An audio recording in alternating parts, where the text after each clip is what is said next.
दोस्तों इन्फोसिस लेकर आया है 18,000 करोड़ रुपए का बाईबैक। अब तक का सबसे बड़ा बाईबैक है इन्फोसिस का।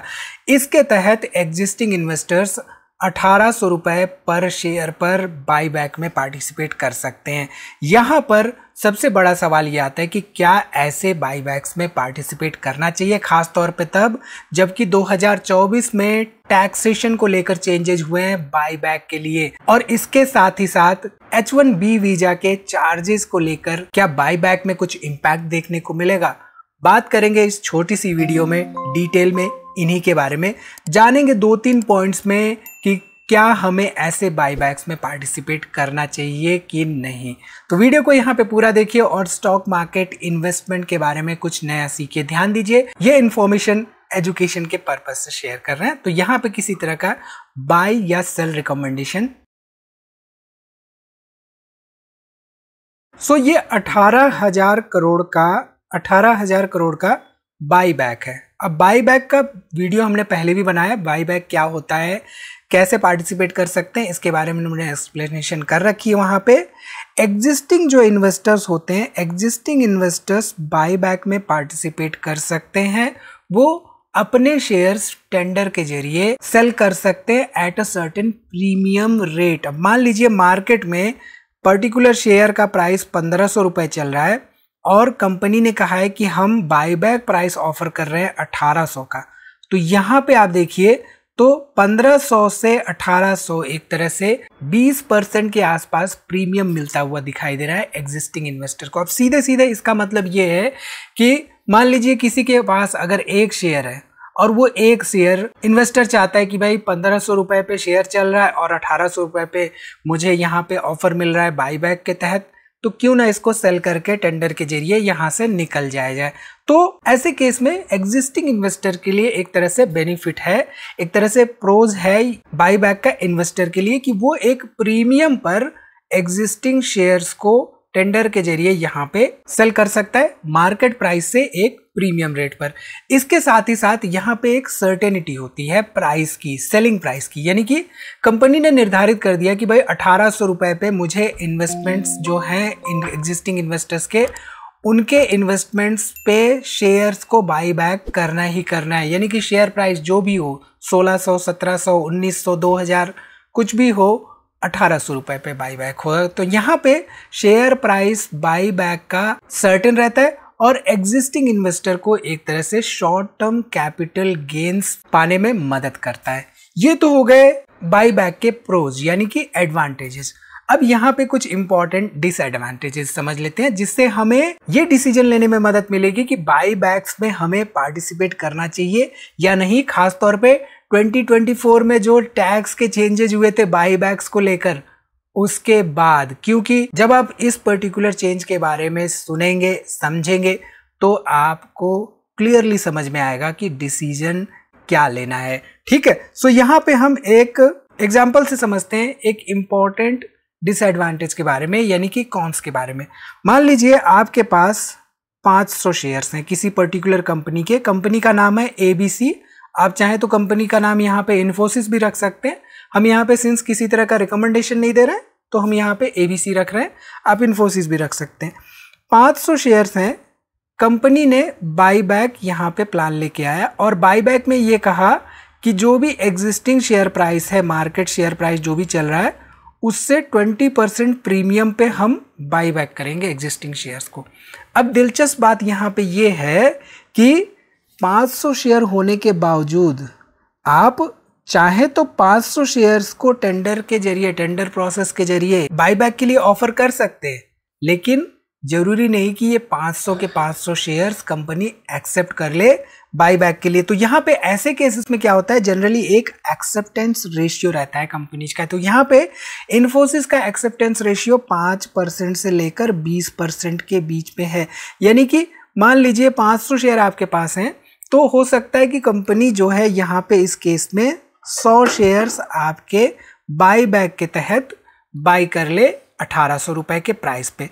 अब आई थिंक यहाँ से आपको समझ में आ रहा होगा कि जरूरी नहीं कि एग्जिस्टिंग इन्वेस्टर्स के पास जितने शेयर्स हैं उतने के उतने शेयर्स कंपनी बाय बैक कर लेगी। ऐसा होने लगा तो सीधी सी बात है, मार्केट में तो करोड़ों शेयर्स हैं इन्फोसिस के, लेकिन कंपनी केवल 2.5% शेयर्स ही बाय बैक कर रही है। ठीक है, सो यहाँ पे ऐसे केसेस में चांसेस कम होते हैं कि आपने जितने शेयर्स को टेंडर करने की कोशिश की है उतने पूरे के पूरे शेयर्स टेंडर हो जाएं, यानी कि बाय बैक प्रोसेस में शामिल हो जाएं। चलिए अब जानते हैं यहाँ पे दूसरे डिसएडवांटेज के बारे में, जिसके बारे में जानना आपके लिए बहुत जरूरी है, खासतौर पे तब जबकि आप ITR फाइल करते हो, यानी कि इनकम टैक्स रिटर्न्स अगर आप फाइल कर रहे हैं तो ऐसे केस में बाय बैक के जरिए जो भी प्रोसीड्स आपको मिल रहे हैं, जो भी प्रॉफिट आप या लॉस आप कमा रहे हैं या गवा रहे हैं, उसके लिए टैक्सेस कैसे कैलकुलेट होते हैं। तो अक्टूबर 2024 से पहले क्या होता था कि मान लीजिए, जस्ट फॉर एग्जांपल, मान लीजिए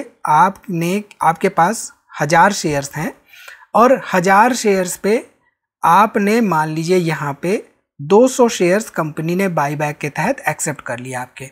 अब 200 शेयर्स में पर शेयर यहाँ पे मान लीजिए कि 300 रुपए का प्रॉफिट हुआ, तो ऐसे में ये 200 मल्टीप्लाइड बाय 300 60K हो गया, राइट।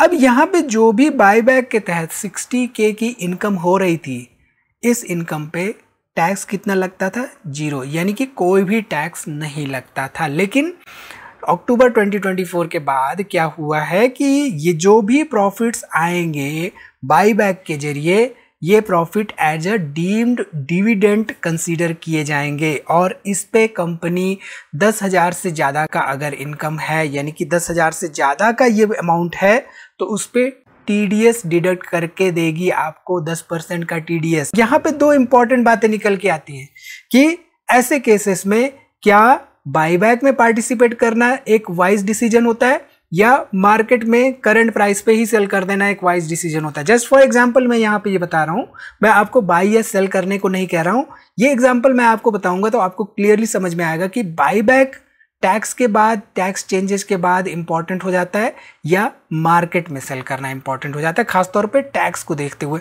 तो यहाँ पे एक एग्जांपल के जरिए समझते हैं कि एक सर्टेन इनकम टैक्स पे करने वाला व्यक्ति है जो कि 30% के स्लैब में आ रहा है। अब 100 शेयर्स बायबैक में पार्टिसिपेट किया उन्होंने और 100 शेयर्स यहाँ पे सेल करने के बाद 1,80,000 की टोटल यहाँ पे देखें तो प्रोसीड्स हुए, राइट। अब इस 1,80,000 पे 30% के हिसाब से जो टोटल पेएबल टैक्स आता है वो कितना आता है? Tax liability 54,000, right. TDS भी यहाँ पे डिडक्ट हो गया। TDS कितना डिडक्ट हो गया? यहाँ पे TDS डिडक्ट हो गया 18% का, राइट। अब इस 1,80,000 की इनकम पे, जो कि अदर इनकम में आ जाती है, अब as the part of new taxation rules of buyback shares, यहाँ पे 18,000 रुपए तो ऑलरेडी पे कर चुके हैं as a part of TDS।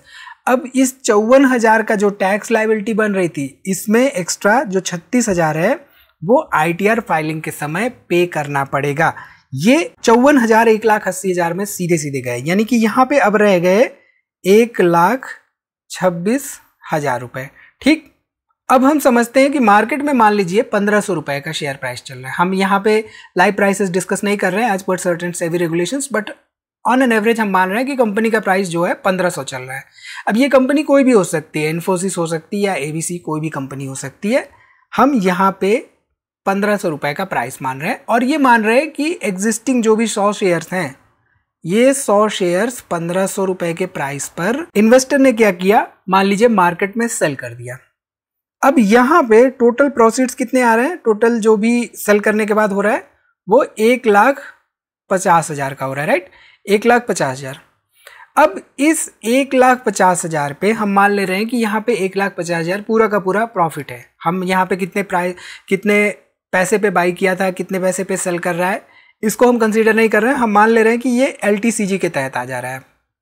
पूरा का पूरा 1,50,000 का जो भी गेन है ये LTCG के तहत आ जा रहा है। तो यहाँ पे 12.5% के हिसाब से 18,750 के आसपास यहाँ पे टैक्स पेएबल हो रहा है इस पर्टिकुलर केस में। अब यहाँ पे बायबैक के हिसाब से देखें तो कम टैक्स होता है। तो आई थिंक इससे आपको समझ में आ रहा है कि बाईबैक में पार्टिसिपेट करना अच्छा है या मार्केट में शेयर सेल करना अच्छा है। ठीक है, ऐसे सिनारियोज में आप क्या करेंगे, आप कमेंट करके जरूर बताइए। यहाँ पे किसी तरह का रिकमेंडेशन नहीं कि आप ये करिए या वो करिए, आपको सारी बातें यहाँ आपके डिसीजन मेकिंग में मदद करता है। और रही बात H1B वीजाज के चेंजेस की, तो इन्फोसिस के करीब करीब 2000 के आसपास H1B वीजाज होल्डर हैं। तो ऐसे में थोड़ा बहुत तो इम्पैक्ट पड़ेगा नए हायरिंग पर। हालांकि इसके वर्क अराउंड्स भी हो सकते हैं। कंपनी यूएस के लोकल्स को हायर करने का प्लान कर सकती है, या कंपनी ऑफशोर में एम्प्लॉयज को हायर करके उनसे काम करवाने का प्लान कर सकती है। इसके कई तरीके हैं। सो अगले कुछ हफ्तों में या अगले एक आध क्वार्टर में हमें इसका टोटल इम्पैक्ट देखने को मिल सकता है। तो आई थिंक यहाँ से आपको क्लियरली समझ में आ गया होगा कि इन्फोसिस का बाईबैक क्या है, क्या ऐसे बाईबैक्स में पार्टिसिपेट करना चाहिए या नहीं। पर्सनली मैं बाईबैक्स में पार्टिसिपेट नहीं करता हूँ, क्योंकि मैं बिलीव करता हूँ लॉन्ग टर्म इन्वेस्टमेंट पर। आपकी क्या राय है, कमेंट करके जरूर बताइए। तो इस छोटी सी वीडियो में इतना ही दोस्तों, मिलते हैं अगली वीडियो में एक नई जानकारी के साथ। तब तक आप अपना बहुत ख्याल रखिए।